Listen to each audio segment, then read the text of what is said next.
expecting some of that money to enrich themselves. CityTime was an automated system meant to streamline employee timekeeping. Prosecutors said that the scheme originated with Mark Mazer, a consultant who was hired by the city to oversee quality assurance on the project, and instead, they claim, he awarded contracts to people he had ties to and took nearly $25 million in kickbacks, prosecutors charged.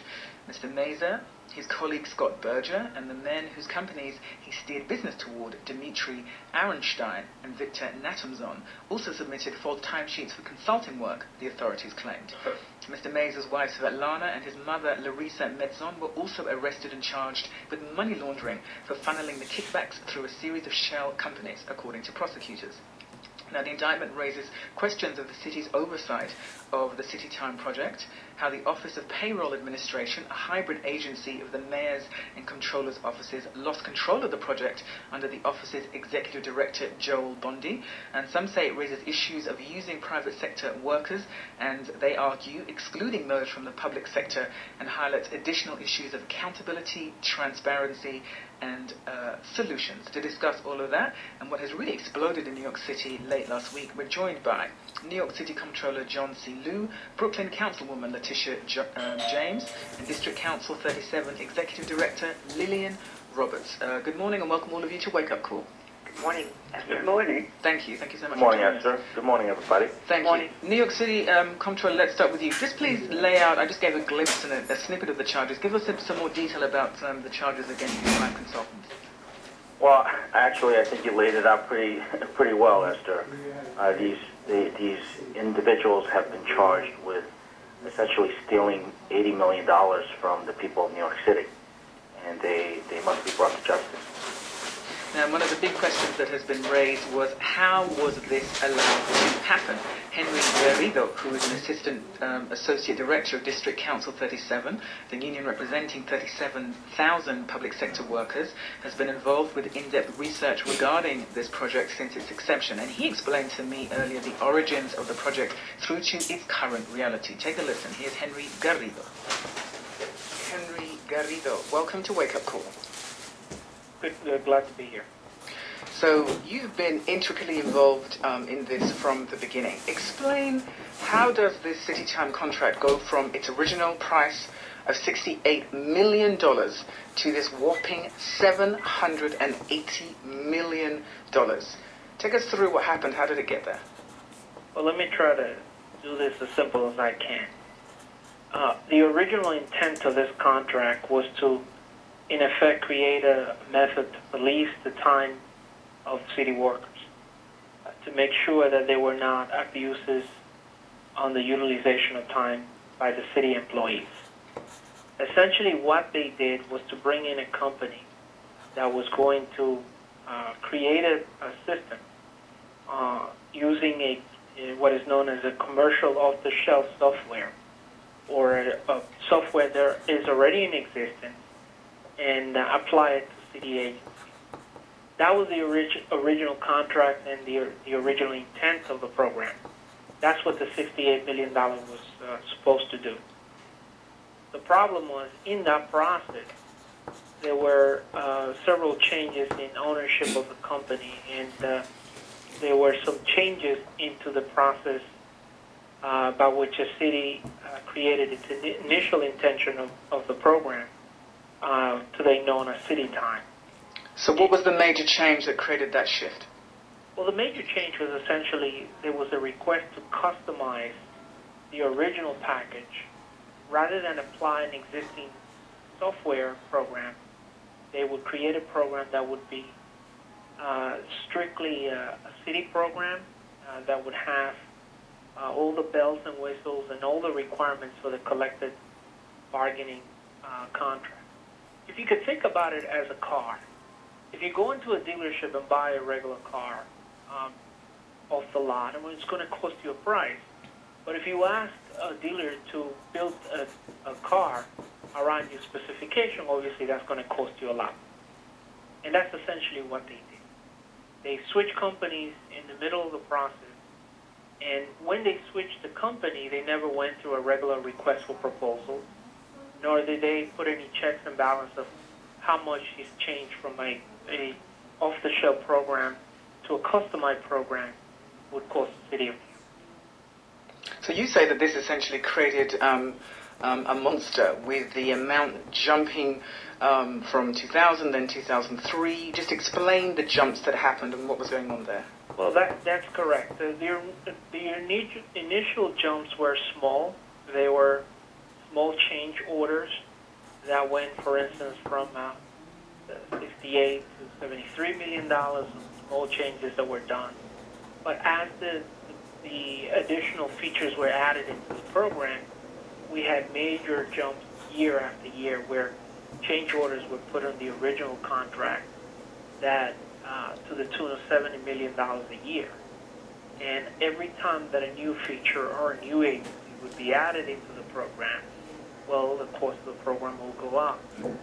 And it was indeed right that this created a monster, and one of the reasons why it created a monster is because this program was being exclusively done by consultants.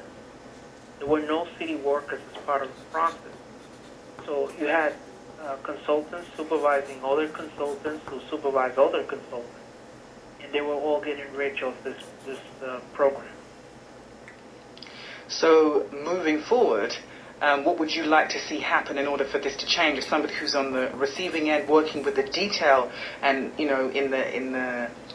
with a hands-on approach on this work, what needs to change? Well, I think I want the public to know that essentially this scandal is only the tip of an iceberg. There have been a number of consultants that have been named on the embezzlement of 5. The allegation is that they have embezzled $80 million in this process, but I think the investigation is still ongoing. There is a mention of an additional 250 consultants that are going to be subject to further investigation by the federal authorities and the local authorities. And we have said all along that part of the problem we have is that we have to have accountability. We have to have the checks and balances in place for these companies to be able to do the work. But equally as important, we have to have a dedicated workforce who is capable of doing this work, that are accountable and vetted to the city and the citizens of this city to do the work and to be trained appropriately to be able to do the work. There are a lot of similar projects going on throughout the city of New York, and we believe this is a monumental waste of money and one that should be looked into before any layoffs are taking place and before any more projects get awarded to no-bid processes that are really not being accountable to the city and the taxpayers. Henry Garrido, Assistant Associate Director of District Council 37 Union. Thank you so much for joining us. Thank you, my pleasure. Issues of accountability and transparency, also highlighting maybe potentially indicting the Office of Payroll Administration. That's the hybrid agency of the mayors and controllers' offices. John Luna, you've taken action regarding that office. Just take us through what happened there. Well, it's really very simple, Esther. This is a project that is years delayed, 5 years late, and over budget. Over budget not by 10% or 20% or even 50%. Over budget by a factor of 10 times more than it's supposed to cost. Early this year, when I took office as controller, I immediately rejected additional contracts and money for this project. I called it a money-pit project. The mayor himself called it a disaster. Late in September, the administration continued to ask for another three-year extension on this project for another $130 million. And that in September, my office let them know that it would be a 9-month extension, not a 3-year, but that there would be no additional funding attached to that. That the consultant would just have to finish the project because we had already paid through the nose for this work. So that was the agreement that we moved forward with in September. The bottom line is that my office had rejected any additional money for contract provisions other than forcing them to finish within the next 5 months. Now, this is a project that should have raised warning flags long ago. 5 years late, 10 times over budget. This is a recipe for ultimately proved to be the case. So, Councilwoman Letitia Jones, let's bring you in. Comptroller John Lewis says this should have raised warning flags. From my understanding about the research, warning flags had been being raised over a period of time. Where did this go wrong? Well, obviously, the City Council we engaged in some hearings, and I was the chair of contracts. Councilmember Liu at that time served on the Contracts Committee. This was about 2.5 years ago. We held a series of hearings along with the council member who was now a Senator Adabo.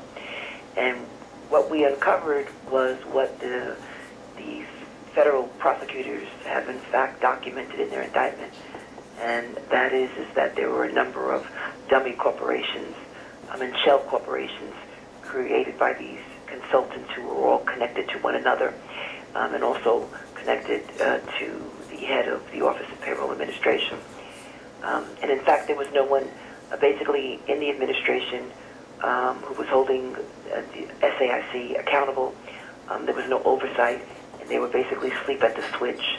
And so going forward, what we really need to do is ensure that these technology contracts in the City of New York are not let over and over again and not bidded and not subject to the procurement rules in the City of New York. In addition to that, individuals who are connected and are related to other consultants really should not be in a position to create a private enterprise. But last but not least, we really should do a cost-benefit analysis, and when municipal workers can basically do the same job as private consultants and for much less, then we should stop using private consultants. The mayor of the City of New York has just engaged in this campaign of privatization against municipal workers in the City of New York, most of them being black and brown and women. And because he is of the opinion that the private industry can do things more efficient.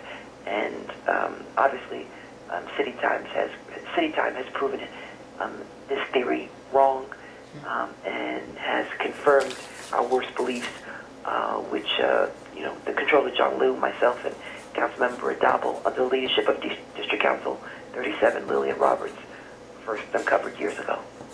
And the horrifying irony is that CityTime, this automated system that was meant to streamline employee timekeeping, was also about the avoidance of fraud. That was part of its intention. Coming to you, Vivian Roberts, one of the things that DC District Council 37 argues is that this issue of these millions of dollars going to private contracts is wasteful, and you say that it is squandering on private sector workers what should actually be going to public sector workers, and that this is unacceptable. Just lay out for us your perspective.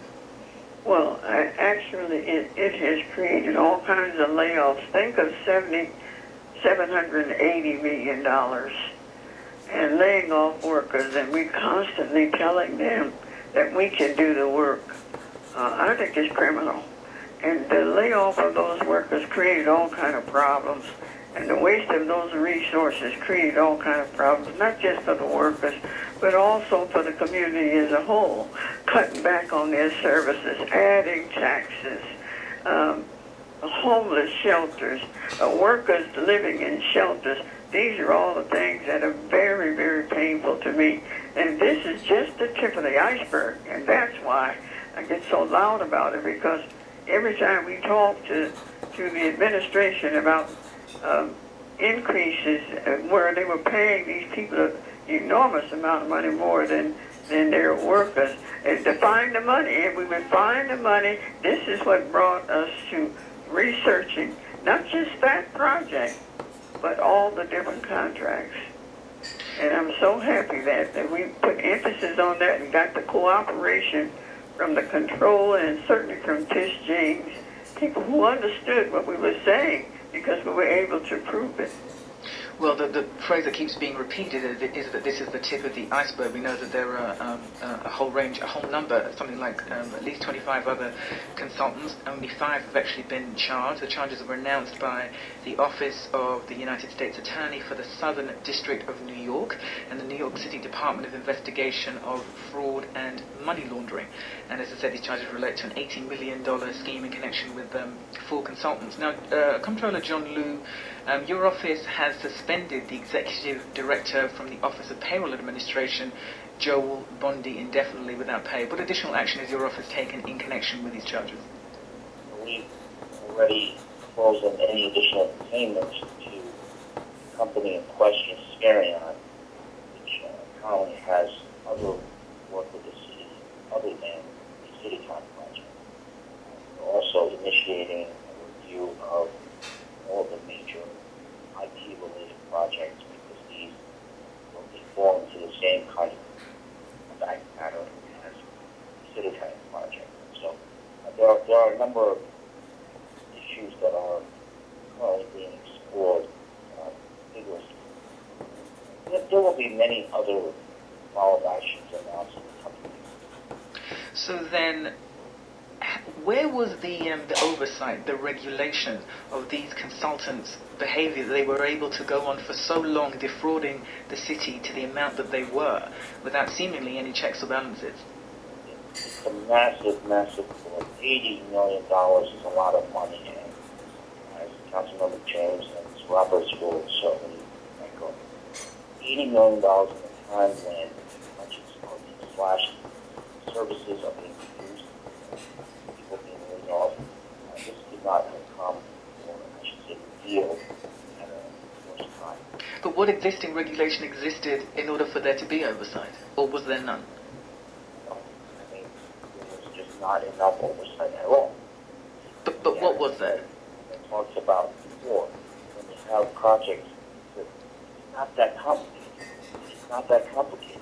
When these projects go on years, they go beyond their deadline, years, and when I took office earlier this year, one of the reasons why we rejected additional money or additional contracts on this concept, it didn't seem like it was in real time. It didn't seem like there was a bar which people or consultants were being held to.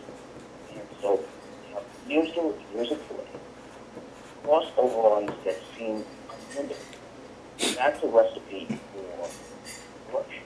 That's a recipe for the kind of wrongdoing that these individuals are now accused of. So then, when it comes to accountability, these individuals who are charged with actually defrauding the city taxpayers to the tune of $80 million, is that enough of a place where the buck stops, Council Member Letitia James? Who else should be in the dock over this particular thing, given that is that money lost forever now, never to be recovered? Well, just like, the feds are going after Bernard Madoff and recovering funds for investors, obviously the federal government and Department of Investigation should do, will launch an extensive investigation to recoup the funds that these individuals unfortunately were able to steal from taxpayers.